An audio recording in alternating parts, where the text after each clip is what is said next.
E aí, pessoal, o que será que acontece quando a gente junta o poder da inteligência artificial e o potencial assim absurdo da computação quântica e joga tudo isso no mundo das finanças? Parece papo de filme, né? Mas olha, essa é uma realidade que já está se desenhando agora mesmo. E as consequências disso para os mercados, para os investimentos, são gigantescas. Então, vamos juntos desvendar o que há de fato por trás dessa revolução que está logo ali na esquina? Para começar, vamos falar do papel da inteligência artificial. Muita gente vê a IA como uma ferramenta mágica, quase um gênio da lâmpada para prever o mercado. Mas, como a gente vai ver agora, é um gênio que tem lá suas falhas e são falhas bem importantes. Essa tabela aqui no slide mostra bem as diferenças entre os principais modelos de IA usados nas finanças. De um lado tem o XBoost, que é supervalorizado pela rapidez, pela eficiência em processar dados, mas ele tem memória curta. Do outro, as redes LSTM, que foram feitas para entender o filme todo, não só fotos, sabe? Elas pegam padrões mais complexos ao longo do tempo. E por fim, os LLMs, os famosos modelos de linguagem que leem notícias, relatórios e tentam gerar estratégias. O ponto principal é que cada um deles tem um ponto fraco que a gente precisa entender muito bem. E essa imagem ilustra perfeitamente o problema com os modelos LSTM. Pensa neles como alguém dirigindo um carro, olhando só pelo retrovisor. E ainda por cima, um retrovisor todo embaçado. O modelo aprende com o passado, e isso cria o que os pesquisadores chamam de efeito de suavização. Ele prevê uma curva mais lisinha que a realidade, e isso causa um atraso, um lag, principalmente naqueles momentos de alta volatilidade do mercado. É um risco sério. Bom, e com os LLMs, o ponto crítico é uma falha gravíssima chamada vazamento temporal. Isso acontece quando, sem querer, o modelo é treinado com dados que ele não deveria ter acesso na hora da previsão. É a mesma coisa que apostar uma corrida de cavalos que já aconteceu ontem, mas segurando o jornal de hoje na mão. Cria uma ilusão de que o modelo é genial, mas que desmorona completamente no mundo real. As próprias limitações da IA nos levam para uma nova fronteira, a computação quântica. E aqui, o tom da nossa conversa muda um pouco, porque a ameaça em potencial é de uma escala completamente diferente. A gente está falando de uma força que pode, literalmente, quebrar os alicerces da segurança digital como a gente conhece hoje. Para entender esse salto quântico, essa analogia é perfeita. A computação clássica, essa dos nossos computadores e celulares, funciona com bits. É como uma moeda parada na mesa. Ou é cara, que é o 1, ou é coroa, o 0. Simples.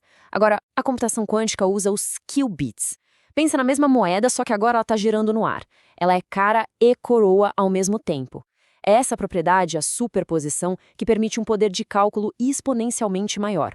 E bem no coração dessa ameaça quântica estão dois algoritmos principais. O de Grover, que acelera buscas. Ele é uma ameaça para a mineração de criptomoedas, por exemplo, mas não chega a ser o fim do mundo. Agora, o algoritmo de Shor, esse sim é devastador.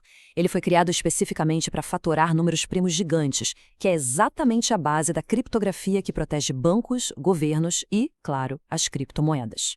3,3 trilhões de dólares.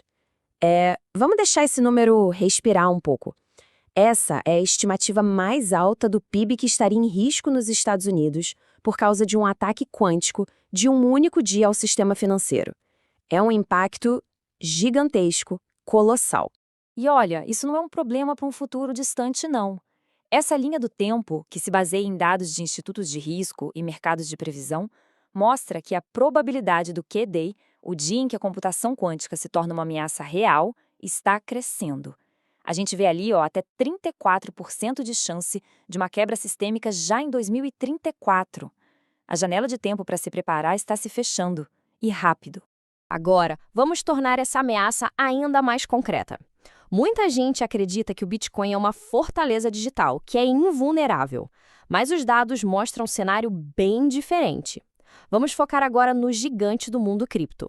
Esse gráfico aqui é chocante. Ele mostra a escala do problema de cara. Quase um terço de todo o suprimento de Bitcoin, para ser exato 6,26 milhões de moedas, está hoje em endereços que são vulneráveis a um ataque quântico usando o tal do algoritmo de Shor. A gente está falando de centenas de bilhões de dólares em risco.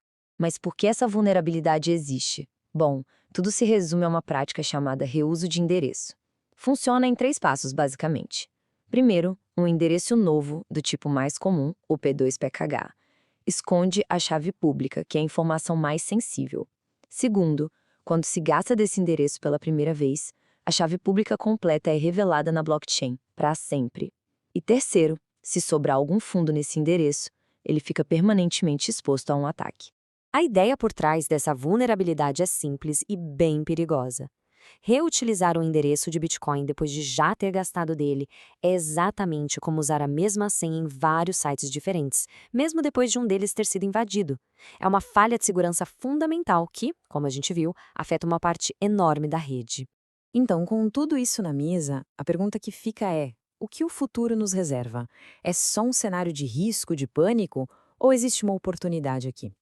A situação não é para entrar em pânico, mas sim é um chamado para a gente ter consciência e principalmente para se adaptar.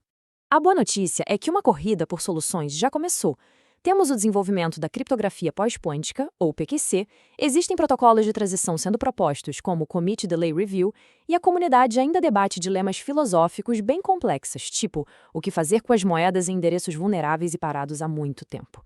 O caminho não é simples.